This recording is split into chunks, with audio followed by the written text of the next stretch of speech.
Everyone, welcome to another blog. কী অবস্থা সবাই সবাই কেমন আছেন?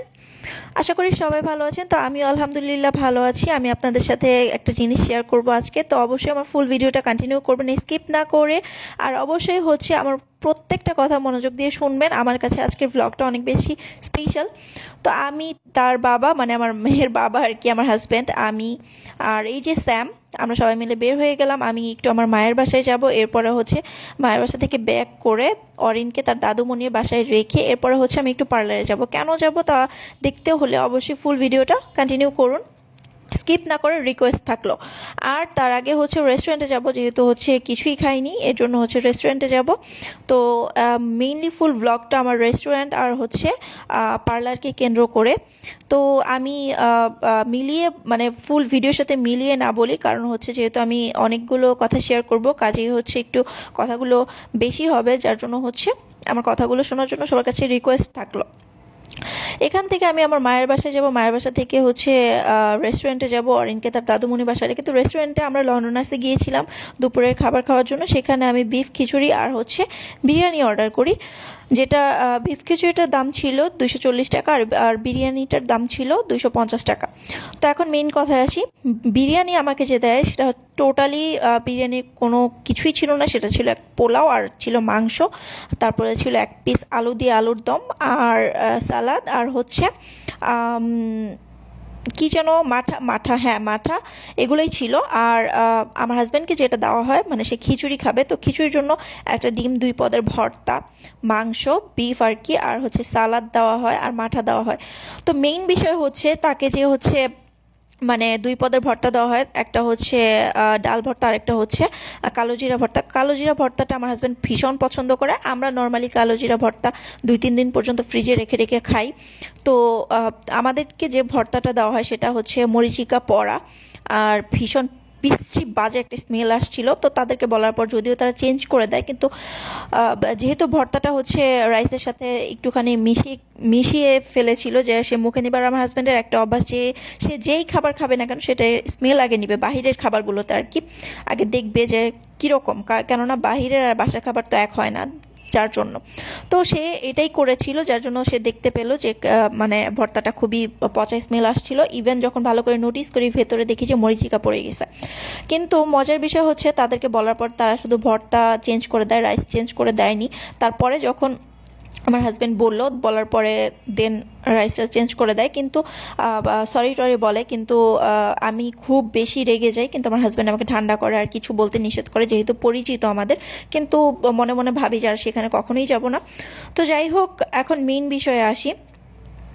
আমার আম্মু, মানে আমার শাশুড়ি মা, কিছুদিন না প্রায় বছরখানিক আগে একটা নিউজ করে পার্লার নিয়ে, যেটা সাভার থানা রোডের কালার্স ওয়ার্ল্ডের জিতুর পার্লার। তো সেটা নিয়ে নিউজ করে, সেটা আপনারা সাভারে কম বেশি সবাই জানবেন, আমাকে যারা চিনেন, আমার ফ্যামিলিকে যারা চিনেন সবাই জানবেন। তো জিতু যখন পার্লারের নিউজটা করে, তখন আমাদের জেনিস মেকওভারের জেনি আন্টির সাথে পার্সোনালি কোনো সম্পর্ক ছিল না। তো এখন মেইন কথা মানে আন্টির সাথে তখন সম্পর্ক ছিল না, যদিও আন্টিকে আম্মু অনেক আগে থেকেই চিনতো, কিন্তু যেহেতু লং টাইম আম্মু সাভারের বাইরে থাকার কারণে আন্টির সাথে যাতায়াত কথা টোটালি অফ ছিল। ইভেন পার্লারের যাবতীয় কাজ কালার্স ওয়ার্ল্ড থেকেই করাতো, জেনিস মেকওভারের কোনো নামগন্ধই তখন ছিল না। যেহেতু আমাদের বিয়ের পর, মানে আমার হাজব্যান্ডের সাথে আমার বিয়ের পর আম্মু পার্মানেন্টভাবে সাভার চলে আসে। তো এর জন্য আম্মু আমাকে আস্ক করে যে কোন পার্লারটা বেস্ট হবে সব কাজের জন্য। তো আমি তাকে কালার্স ওয়ার্ল্ড সাজেস্ট করি, যেহেতু আমি টুকটাক কাজ করাতাম ওখানে। দেন আম্মু কিছুদিন কাজ করানোর পর দেখলো ভালো, বাট পর থেকে মানে মাসখানিক পর থেকে, কয়েক মাস পর থেকে আম্মুর চুলগুলো কেটে দেয় খুব বাজেভাবে, দেন ভ্রু প্লাগও করে দেয়, নষ্ট করে চুল, মানে অনেক রকমের কাজ করে যেগুলোতে আম্মু স্যাটিসফাইড হয় না। কিন্তু এটা নিয়ে আম্মু একটু নিউজ করার পরে জিতু সে মানে ক্যান্ডিড শোতে যে টাকা দিয়ে ক্যান্ডিড শোতে যে উল্টাপাল্টা কথা বলে। তো যাই হোক, সেটা নিয়ে আমি কথা নাই বলি, সেটা কম বেশি সবাই জানে। তো মেইন কথা আজকে জেনি আন্টির পার্লারে আমি গেলাম, সেখানে জেনি আন্টি পার্লারে গেলাম, সেখানে তার বরাবরই জিতু মেবি কিছু একটা দিচ্ছে, মানে কালার্স ওয়ার্ল্ডের ওনার যে সে কিছু একটা মানে শপ খুলতেছে নাকি পার্লার দিচ্ছে। মানে আন্টির পার্লারে বরাবরই।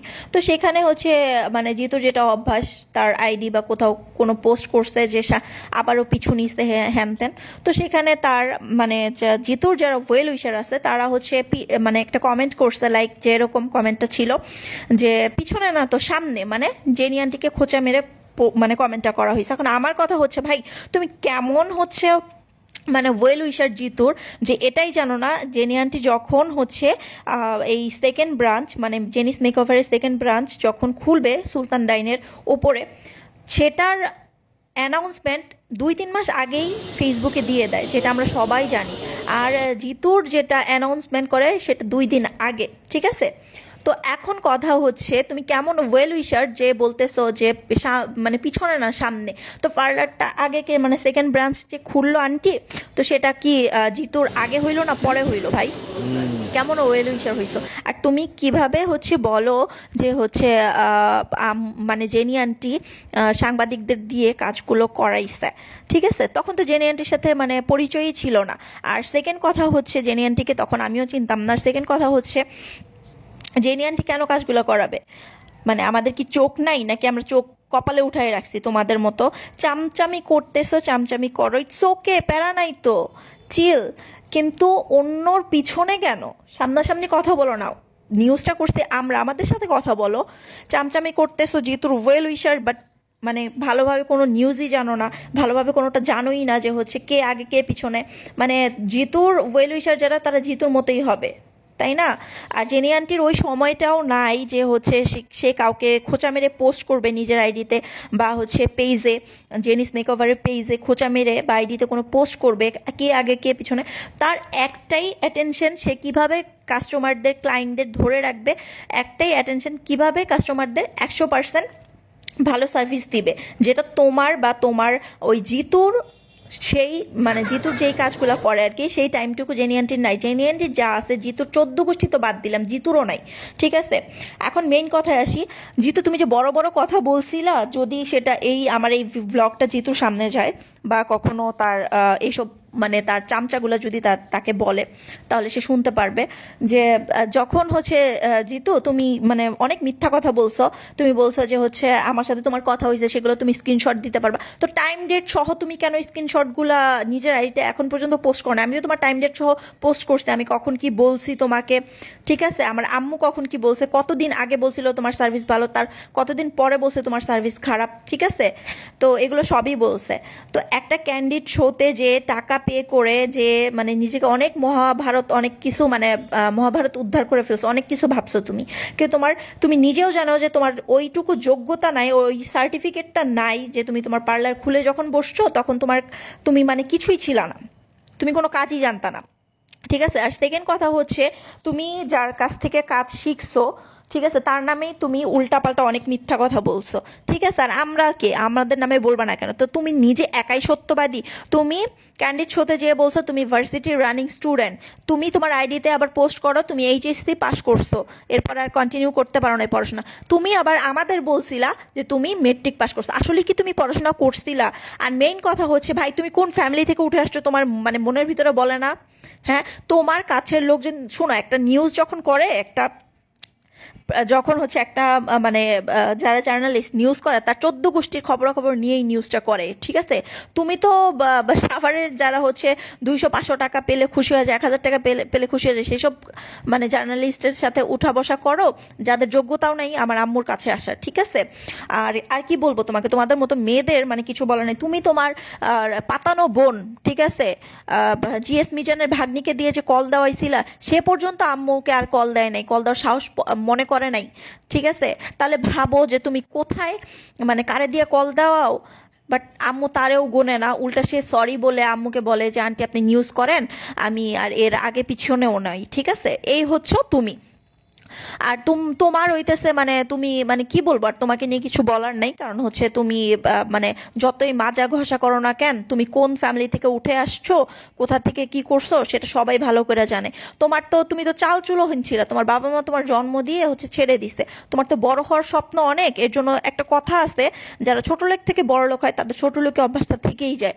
তুমি এখনো গ্রামে গেলে তোমার যেসব ঘর বাড়ির অবস্থা, আমি মানে এগুলো বলতেছি এর জন্যই কেউ গরিব কেউ বড়লোক এটা ডাজেন্ট ম্যাটার, ঠিক আছে?